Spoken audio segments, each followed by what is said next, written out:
Afinal de contas, para que serve um terapeuta? Esse é o título da aula de hoje e essa pergunta é acompanhada de algumas outras perguntas. Como é saber se a terapia está dando certo? Eu estou sendo um bom terapeuta? E aí a gente vai conversar sobre isso hoje. Espero que você tenha assistido a primeira aula da jornada.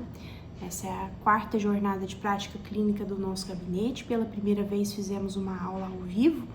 Foi então ontem e deixamos aqui o link para você assistir aí o mais rápido possível, porque ela vai sair do ar. Então, as meninas, a Ana Manfrim, a Camila, a Neftali, nos ajudam muito porque elas trabalham com clínica dialógica. O que é clínica dialógica? É assim como nós, que temos uma inspiração fenomenológico-existencial, entendemos a terapia como um encontro. Entendemos a terapia como um lugar de horizontalidade, né? Em que o saber do terapeuta, ele não é um saber superior, ele é uma das possibilidades. E ela é até, digamos assim, inferior ao próprio saber do paciente, porque afinal de contas, a terapia é o momento desse paciente encontrar consigo próprio, né? Então, um terapeuta, o que ele faz? Ele faz uma mediação entre o paciente e ele próprio, entre o paciente e aquilo que é mais honesto e mais legítimo dele. Então eu ofereço um cuidado. O meu cuidado é um cuidado não tutelar, no sentido de não direcionar, de não dar respostas prontas, mas de convocar esse paciente para pensar sobre si próprio. Então, se eu convoco esse paciente para pensar sobre si próprio, eu preciso ter ferramentas conversacionais, eu preciso ter uma linha de raciocínio que favoreça aí o aparecimento para mim de perguntas, que favoreça para mim o aparecimento, né, de uma brecha para que mais luz seja jogada para esse fenômeno. Então eu tenho falado bastante isso nas redes sociais. A terapia é um lugar de silêncio, obviamente, é um lugar em que esse paciente precisa se encontrar consigo próprio e para isso ele vai precisar de silêncio, né? A gente precisa sustentar o silêncio, mas aí tem terapeuta numa visão equivocada do que é sustentar o silêncio, porque sustentar o silêncio não é não ter o que falar, mas é, uma vez falando aquilo que precisa ser dito, a gente consiga suportar ali a resposta, a gente consiga ter criado espaço para que essa resposta surja, né? Então, eu tenho aqui a caneca do nosso gabinete, que a gente manda para o aluno que completa, né? Compra 4 cursos conosco. E essa caneca aqui tem uma frase: se você é terapeuta, troque certezas por perguntas. Então, para mim, a principal medida, né, de uma terapia que tem caminhado é o retorno do paciente em relação a isso. Ele diz que ele percebe, né, que tem acontecido algumas mudanças, e aí que as mudanças são essas, não necessariamente circunstanciais, né, não necessariamente até relacionada ao próprio comportamento, mas a mudança no sentido afetivo, mudança em como ele tem sentido a problemática dele, né? Então, como ele olha para a problemática dele e hoje ele consegue ver essa problemática de um jeito muito mais ampliado. Então, para mim, trocar certezas por perguntas é um bom direcionamento para a gente entender se essa terapia está andando ou não.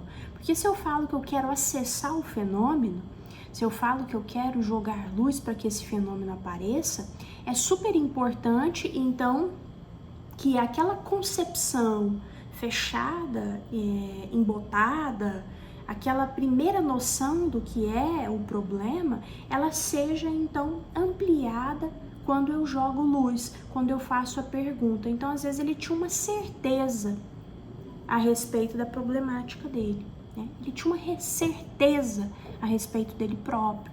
Ele tinha uma certeza a respeito de como deveria ser resolvida a questão. E à medida, então, em que eu sustento com ele a conversa, sustento a própria solidão dele, né? Eu sei que é um encontro, é dialógico, mas estou sustentando também ali o encontro dele com ele próprio. Você vai jogar a luz a partir dessas perguntas, e as perguntas, as boas perguntas, elas permitem uma ampliação, né? Elas permitem uma ampliação. Então, eu acho muito interessante para mim pensar na terapia narrativa, pensar no construcionismo social como recursos para mim de conversa, né, de elaboração das perguntas, como de fato terapias e práticas comprometidas com o encontro, tá? Comprometidas ali com a relação clínica, né? Então, se a gente até fala o que é uma perspectiva de inspiração fenomenológico existencial, é uma perspectiva que foca na relação clínica como prioridade. Tem uma prioridade na relação clínica, né? Olha só, eu escrevi um texto aqui que se chama justamente Para que serve um terapeuta. Ele é pensando na ideia que eu estava de escrever um livro, né? Que eu estou, talvez ela tenha que ser um pouco adiada, mas aqui eu escrevi um primeiro capítulo, né? E aí nesse primeiro capítulo eu falo sobre o cantinho do pensamento. Vocês se lembram do cantinho do pensamento? O que é o cantinho do pensamento? O cantinho do pensamento era uma prática, né, em que as professoras colocavam as crianças que tinham teimado, tinham desobedecido, num cantinho lá, porque aquele cantinho era até um cantinho da vergonha, né? Era um modo de passar um certo constrangimento na criança e ela assim aprender. Mas olha que curioso, se eu chamo cantinho do pensamento e eu tô, de certo modo, punindo a criança, ela vai aprendendo que pensar não é uma coisa agradável, né? Ela vai pensar, quando ela faz algo muito valoroso, eu não coloco ela para pensar sobre isso, né? E ali eu me lembro de uma professora dizendo que essa criança, ela fica sozinha. E uma criança pequena, ela precisa de ajuda para pensar, né? Então, para que serve um terapeuta? Para nos ajudarmos a pensar, para nos ajudarmos a conversarmos com a gente, com o mais legítimo e honesto. Então, eu vou descascando, eu vou fazendo limpezas a respeito da prescrição do mundo, a respeito do que o outro pede e exige de mim, né? Não só pede, mas exige. Às vezes esse pedido é meio sutil, às vezes ele é forte, ele é intenso, ele é duro, e eu vou acatando. Então, a gente tem vivido tempos em que o paciente chega no consultório, por exemplo, e diz: eu tenho tudo, mas não sou feliz. Eu tenho tudo para ser feliz e não sou, não consigo ser feliz. Muitas vezes isso acontece porque esse paciente, ele vai atendendo às prescrições, ele vai fazendo o que pedem e o que ele acha que estão pedindo, né? Então, ele vai atendendo aquilo que é impessoal e não aquilo que é pessoal, tá? Então, isso é muito interessante para nós, terapeutas, ajudarmos esse paciente a alcançar a pessoalidade dele. Não é à toa que o Rogers tem um livro, né, o mais famoso, chamado Tornar-se Pessoa, porque nesse livro ele está falando de um encontro mesmo e ali numa tentativa de se trabalhar a totalidade da pessoa, né?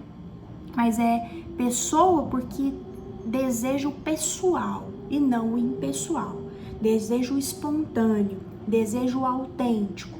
E autêntico aqui não como uma ideia de um eu interior previamente dado, previamente estabelecido, para o qual a gente vai voltar. Porque se a gente for pensar na própria proposta existencialista, o homem está se construindo, né? Então essa ideia também de que a terapia é para eu me conhecer melhor, na verdade, ela é um pouco falha, porque eu tô a cada momento me parindo, me fazendo, né? Então, como eu posso construir, como eu posso ter uma compreensão também que é tão engessada de quem sou, se eu estou num processo e assim é bom que assim esteja acontecendo de me fazer de modo constante, né? Então, pessoal, um aluno me perguntou numa ocasião, achei muito interessante, eu estava dando aula sobre fenomenologia existencial, né? E o aluno, a partir da moda aí das psicoterapias baseadas, psicologia baseada em evidências, a pergunta que ele me faz é: qual é o objetivo? Qual é o objetivo, né? E aí isso é muito interessante. Numa conversa com a Feijó, ela disse assim que o psicólogo clínico, ele não deve ter objetivo. Mas aí vai ficando difícil explicar, né? O que eu faço. Vai ficando difícil para o aluno entender ou para o próprio paciente entender. Então, o que eu digo que é o objetivo? O objetivo é chegarmos ao mais honesto e legítimo do que você deseja. Então, a gente vai repensar as relações, as pressas e as certezas. Essa frase, por muito tempo, foi uma frase do nosso gabinete. Repensar relações, pressas e certezas, tá? Então, por isso também trocar certezas por perguntas. Mas, aí só voltando nessa questão que a Feijó aponta, né? Por que ela diz isso, que a gente não deve ter objetivo? Porque se eu persigo algo, eu deixo de ver, eu perco o fluxo da experiência, tá? Se eu persigo algo, se eu tenho uma meta, eu muito provavelmente tenho chances de me perder do acontecimento, porque eu tô perseguindo a meta, né? Então não é que não tenhamos um objetivo, né, no sentido de para que serve então um processo psicoterapêutico, temos, mas é nesse sentido de dizer que nós não podemos perseguir a todo custo uma meta. Ela é sempre atualizada no momento daquele cliente, ela é sempre atualizada no contexto, né, espaço-tempo, no contexto daquele paciente. Então, acho que isso é muito precioso para nós. A gente fez a jornada para ter um momento de conversa com vocês e para lançarmos a nossa Black Friday, a Black Friday do nosso gabinete. Então, aí na página dos cursos, todos os cursos têm vantagens super especiais e que apenas no mês de novembro a gente vai fazer isso para vocês, porque nós queremos receber cada vez mais alunos interessados em ampliar ferramentas conversacionais e ampliar também a nossa rede de profissionais que tenham um estilo de trabalho comum, né? Então, fortalecer isso. Não deixe de participar conosco. Vocês sabem, nenhum curso se repete em termos de conteúdo, eles têm uma conexão, né, entre si, mas nenhum se repete. Eu cuidei muito disso, justamente porque eu acho que é uma coisa muito desrespeitosa, né, com o aluno, e nós não entregamos o conteúdo pago como conteúdo gratuito, né? Então, isso você tem essa certeza de que, de fato, o que está lá no curso é muito, muito mais especial. E já foi muito especial até aqui, já acredito que se você acompanhou, aprendeu muito, e dentro do curso tem muito mais. Beijo grande em vocês, espero que a gente se veja e se fale em breve.